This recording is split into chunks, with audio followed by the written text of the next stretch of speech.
Hi friends, welcome to our YouTube channel knowledge area. आज हम बात करेंगे इंडियन पॉलिटी की टॉप 500 एमसीक्यू सीरीज का सीरीज नंबर 1। तो बढ़ते हैं आज की क्वेश्चन नंबर 1 की तरफ। क्वेश्चन नंबर 1 में क्या कहा जा रहा है? The right against exploitation is a tax. Right against exploitation क्या है? कॉन्स्टिट्यूशनल राइट है, मेथड है, फंडामेंटल राइट है या लीगल राइट है? तो इसका करेक्ट आंसर जो बनेगा वो बनेगा आपका option number C, fundamental right है। राइट अगेंस्ट एक्सप्लॉइटेशन एक फंडामेंटल राइट है। जब फंडामेंटल राइट के बारे में बात होता है तो ये डील्स करता है आपका आर्टिकल नंबर 12 से लेके 35 तक। ये संविधान के पार्ट 3 में देखने के लिए मिलता है। इसको बोरोड किया गया आपका यूएसए की बिल्स ऑफ राइट से। ओरिजिनली कितने फंडामेंटल राइट था? ये था 7। एट प्रेजेंट कितने हैं? 6 है।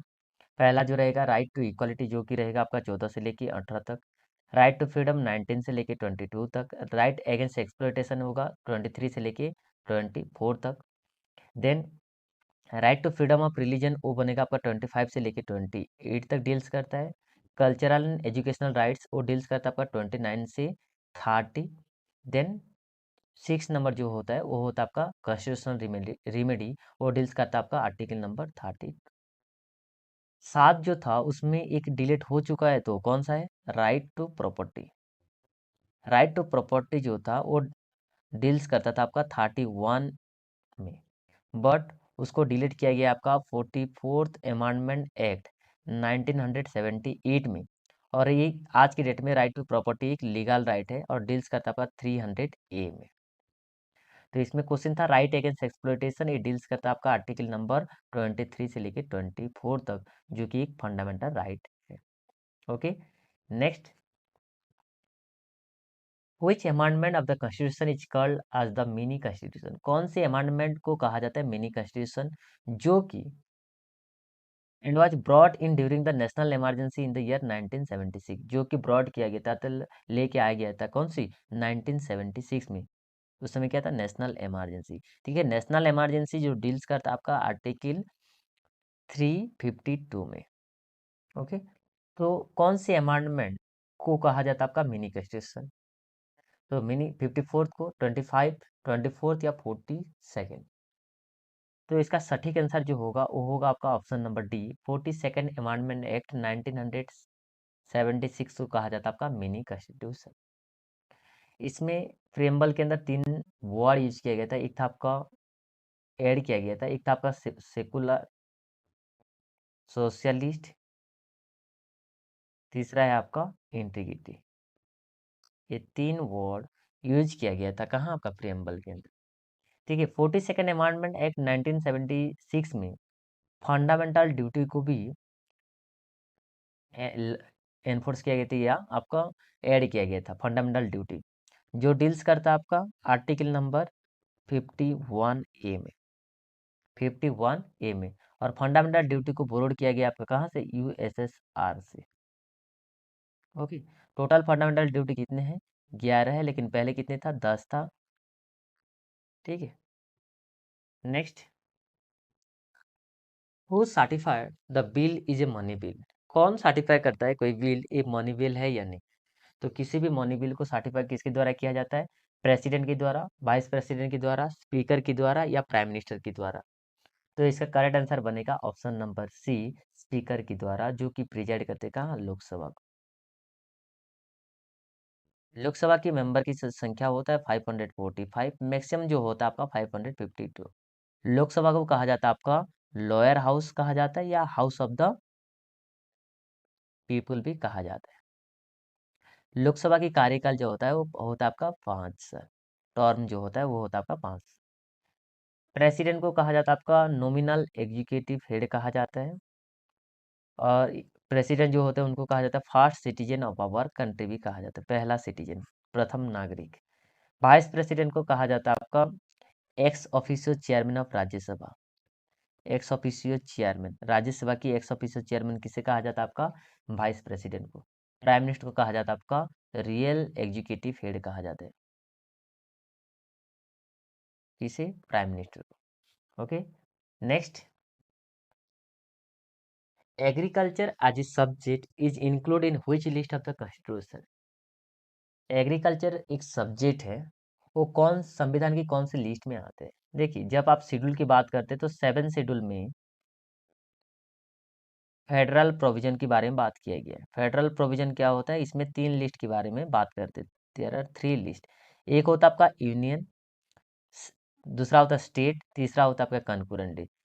तो यूनियन लिस्ट में या यूनियन सब्जेक्ट में केवल यूनियन गवर्नमेंट ही लॉ बना सकता है। स्टेट सब्जेक्ट में केवल स्टेट गवर्नमेंट ही लॉ बना सकता है। बट कंकरेंट जो लिस्ट होता है उसमें सेंटर और स्टेट दोनों मिल के लॉ बनाते हैं। ओके, जब कॉन्फ्लिक्ट होता है तो हमेशा सेंटर ही लॉ बनाता है। और इन तीनों लिस्ट में जो नहीं आता है उसको कहा जाता है आपका रेसिडुअरी पावर। क्या कहा जाता है? रेसिडुअरी पावर कहा जाता है। तो यूनियन लिस्ट कितने हैं? आपका टोटल 100 है। स्टेट लिस्ट कितने हैं? 61 है। और कंकरेंट लिस्ट जो है आपका 52 है। तो इसमें पूछा गया एग्रीकल्चर एक कौन सी लिस्ट के तहत आता है? तो एग्रीकल्चर जो आता है वो आपको देखने के लिए मिलेगा कहाँ? स्टेट लिस्ट के अंदर। तो इसका सटीक आंसर जो होगा वो बनेगा आपका option number C, state list. देखिए, यूनियन लिस्ट में कौन कौन आता है, कौन कौन सी चीज आता है? डिफेंस है, जैसे ऑटोमिक एनर्जी हो, फॉरेन अफेयर हो, वॉर एंड पीस हो, बैंकिंग हो, या आपका रेलवे हो, एयरवे, पोर्ट, फॉरेन ट्रेड, ये सारे कहाँ आता है? यूनियन लिस्ट के अंदर आता है। स्टेट लिस्ट के अंदर कौन सा आता है? एग्रीकल्चर तो है ही है। इसके अलावा पुलिस आता है, लोकल गवर्नमेंट आता है, लैंड आता है, लिक्विड आता है, ये इसके अलावा कॉमर्स आता है। कॉन्करेंट लिस्ट में कौन कौन सा आता है? कॉन्करेंट लिस्ट में आपका आता है एजुकेशन, ट्रांसफर ऑफ प्रॉपर्टी, इसके अलावा forest, trade union, adaption, succession, ये सारे कहाँ आता है आपका? ये आ जाता है आपका कॉन्करेंट लिस्ट में। Okay, next, how many schedule are there in the Indian constitution? Bharat संविधान में कितने शेड्यूल हैं? 14, 12, 11 या 13? तो भारत संविधान में टोटल कितने शेड्यूल है? 12 शेड्यूल है। इसको याद करने के लिए बहुत आसान तरीका है, टीयर्स ऑफ ओल्ड पीएम। ये पूरे 12 शेड्यूल है, 12 शेड्यूल है। टी से क्या होता है? Territorial union and territory. E से होता है एमुलमेंट, जिसको सैलरी कहा जाता है। ए से होता है आपका एफर्मेशन या कहेंगे आपका ओथ। आर से क्या होता है? राज्यसभा। देन एस से होता है आपका शेड्यूल एरिया। देन आपका एस, ओ से क्या होता है? उधर शेड्यूल एरिया। एफ से होता है आपका फेडरल लिस्ट। ओ से होता है आपका ऑफिशियल लैंग्वेज। एल से होगा लैंड रिफॉर्म। डी से होता है आपका एंटी डिफेक्शन लॉ जो कहा जाता है। इसके अलावा पंचायत। पी से, एम से होगा आपका म्यूनसिपालिटी। देखिए, जब ओरिजिनली जब संविधान बनाया गया था उस समय टोटल 8 शेड्यूल था। कितने शेड्यूल था आपका? 8 शेड्यूल था। अभी कितने? 12 है। तो कौन कौन से ऐड हो चुका है? 9, 10, 11, 12। इसका मतलब कहेंगे L D P M. L का मतलब होगा लैंड रिफॉर्म, तो इसको ऐड किया गया था आपका फर्स्ट अमेंडमेंट एक्ट 1951 में। ओके। डी का मतलब होगा जैसे कि आपको कहा जाता है anti defection law. Anti defection law, इसको ऐड किया गया आपका 52nd अमेंडमेंट एक्ट 1985 में, जबकि राजीव गांधी की सरकार था। पी से होता है आपका पंचायत, जो कि आपका 11 शेड्यूल पंचायत। और इसको ऐड किया गया था आपका 73rd अमेंडमेंट एक्ट 1992 में। म्यूनसिपालिटी को ऐड किया गया आपका 74th अमेंडमेंट एक्ट 1992 में। ये आपका 9th है, 10th, 11th, then 12th। Okay, पूरे संविधान में आज की डेट में कितने शेड्यूल है? वो है आपका 12 शेड्यूल है। Okay, next, in the Indian constitution the principle of liberty is borrowed from which of the following country? Principle of liberty एक कौन से संविधान से बोरोड करके लेके आए हैं? यूके से, ऑस्ट्रेलिया से, फ्रांस से, या आपका यूएसए से? तो इसका सटीक आंसर होगा ऑप्शन नंबर सी, फ्रांस से। फ्रांस से केवल लिबर्टी नहीं, लिबर्टी के अलावा भी क्या है आपका? Equality, then fraternity. ये कहाँ से लेके आए हैं? ये बोरोड करके लेके आए हैं आपका फ्रांस से। ओके, तो यूएसए से हम कुछ पॉइंट जान जाते हैं। जैसे यूएसए से हम इंडिपेंडेंट जुडिशियरी को लेके आए हैं। इसके अलावा आपका जुडिशियल रिव्यू, इसके अलावा आपका फंडामेंटल राइट है, प्रियम्बल है, ये सारे कहाँ से लेके आए हैं? यूएसए से। ऑस्ट्रेलिया से लेके आए हैं हम लोग कॉन्करेंट लिस्ट। क्या आपका? Concurrent list. देन यूके से हम लेके आए हैं आपका कौन C? Rule of law, single citizenship. इसके अलावा सिंगल सिटीजन्स के अलावा आपका बाई कैमरल जो लेजिस्लेचर है, बाई कैमरल। बाई कैमरल का मतलब होता है टू हाउसेस, जो एक होता है आपका लोकसभा, दूसरा होता है आपका कौन सी? राज्यसभा। ठीक है। तो प्रिंसिपल ऑफ लिबर्टी कहाँ से हम बोरोड करके लेके आए हैं? वो लेके आए हैं फ्रांस से। Next, when did the constituent assembly adopt the constitution of India? Constituent assembly कब एडॉप्ट किया गया था? 26 नवंबर 1949, 26 जनवरी 1950, या 26 नवंबर 1947, देन 26 जनवरी 1947। तो इसका जो करेक्ट आंसर जो बनेगा वो बनेगा आपका option A, 26 November 1949। Okay. But उसको एनफोर्स जो किया जाता है वो किया जाता है आपका 26 जनवरी 1950। देखो, कॉन्स्टिट्यूएंट असेंबली की जो प्रेसिडेंट, जो टेम्पररी प्रेसिडेंट जो थे, उनका नाम था सच्चिदानंद सिन्हा। सच्चिदानंद सिन्हा। ठीक है। परमानेंट प्रेसिडेंट कौन हो जाते हैं? परमानेंट प्रेसिडेंट आ जाते हैं डॉक्टर राजेंद्र प्रसाद। डॉक्टर राजेंद्र प्रसाद।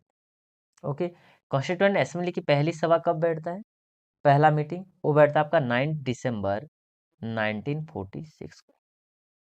9 दिसंबर 1946 को। आखिरकार एनफोर्स जो किया जाता है वो 26 जनवरी 1950 को क्यों? क्योंकि 26 जनवरी 1930 को पहली बार भारत की तिरंगा फहराया गया था। कब? कौन सी? और उसी दिन को हम कहीं ना कहीं पूर्ण स्वराज के रूप में मनाए थे। 26 जनवरी 1930 को पहली बार हम पूर्ण स्वराज के रूप में मनाए थे। तो उसी दिन को याद करने के लिए 26 जनवरी 1950 को एनफोर्स किया जाता है। संविधान बनने के लिए कितने समय लगा था? 2 साल 11 महीने 18 दिन। Okay. Next, article 36 to 51 under part V I. V I तो नहीं होगा, इसका गलत है, ये होगा आपका आई भी of the Indian Constitution enumerate which of the following aspect of the Indian Constitution? देखिए, पार्ट आई भी आर्टिकल 36 से लेके 51 तक, इसमें कौन सा क्या देखने के लिए मिलता है? फंडामेंटल ड्यूटी है, फंडामेंटल राइट है, direct principle of state policy, या आपका कौन सी? Union judiciary. तो आर्टिकल 36 से 51 जो कि पार्ट फोर्थ है, उसमें देखने के लिए मिलता है आपका option C, TPSP, directive principle of state policy. इसको बोरोड करके लेके आए हैं कहाँ से? आयरलैंड से। कहाँ से? आयरलैंड से, जो कि आर्टिकल डील्स करता है आपका 36 से 51। इसमें आपको तीन प्रिंसिपल देखने के लिए मिलता है, तीन प्रिंसिपल। एक होता है आपका गांधीयन, दूसरा होता है लिबरल, तीसरा होता है आपका सोशलिस्ट। जिसमें लगभग पूछा जाता है आपका यूसीसी, यूनिफॉर्म सिविल कोड के बारे में। एक होता है आपका organised village panchayat, village panchayat के बारे में लगभग क्वेश्चन पूछा जाता है। कहाँ से? डीपीएसपी से। तो इसका करेक्ट आंसर बनेगा option number C. Next, which article of the constitution does provide for president rule? कौन सी आर्टिकल जो प्रोवाइड करता है कौन सी? President rule. 352, 360, 356 या 362? तो प्रेसिडेंट जो रूल कहा जाता है उसको कहा जाता है आपका स्टेट इमरजेंसी भी। क्या कहा जाता है? State emergency. तो ये देखने के लिए मिलता है आर्टिकल नंबर 356, जो कि ऑप्शन सी होगा करेक्ट। ऑप्शन सी होगा करेक्ट। 352 जो है वो डील्स करता है आपका नेशनल इमरजेंसी। 360 जो देखने के लिए मिलता है, 360 आर्टिकल जो डील्स करता है वो डील्स करता है आपका financial emergency. Financial emergency. Okay. Financial emergency आज तक एक भी देखने के लिए नहीं मिला है। नेशनल इमरजेंसी 3 बार देखने के लिए मिला है। एक जो था आपका 1962 इंडियन चाइना वॉर की बीच, इसके बाद 1971 में देखने के लिए मिला था, और तीसरा जो था आपका 1975 में इंटरनल डिस्टर्बेंस के चलते। Okay. Next, upper house of the Indian parliament is also known as. Upper house parliament जो बनता है 3 चीज से बनता है, Lok Sabha plus Rajya Sabha plus president. Parliament जो डील्स करता है आपका आर्टिकल नंबर 79 है, तो इसमें अपर हाउस के बारे में कहा जा रहा है, तो वो क्या होगा आपका, ऑप्शन बी होगा करेक्ट, राज्यसभा। और राज्यसभा डील्स करता है आपका आर्टिकल नंबर 80। राज्यसभा को कहा जाता है आपका काउंसिल ऑफ स्टेट भी कहा जाता है, काउंसिल ऑफ स्टेट भी कहा जाता है। राज्यसभा की मेंबर की कार्यकाल जो होता है 6 साल होता है। कितने साल? 6 साल होता है। राज्यसभा की कार्यकाल 6 साल नहीं होता है, क्योंकि राज्यसभा एक परमानेंट हाउस है। क्या है आपका? परमानेंट हाउस है। राज्यसभा की जो मेंबर की संख्या जो होता है 250 होता है, जिसमें से 238 इलेक्टेड होते हैं, और 12 आपका नॉमिनेट होते हैं। और नॉमिनेट किसके द्वारा होते हैं? प्रेसिडेंट के द्वारा होते हैं। तो प्रेसिडेंट कितने फील्ड के अंदर उनको नॉमिनेट करता है? 4 फील्ड के अंदर। कौन कौन सी? एक है आर्ट, दूसरा है लिटरेचर, तीसरा है आपका साइंस, और चौथा है आपका सोशल साइंस। ये 4 फील्ड के अंदर लोगों को क्या करता है? वो नॉमिनेट करता है। ओके। तो इसका करेक्ट आंसर क्या बनेगा? ऑप्शन बी बनेगा करेक्ट। वीडियो पसंद आए तो प्लीज़ लाइक एंड शेयर जरूर करें। Thanks for watching.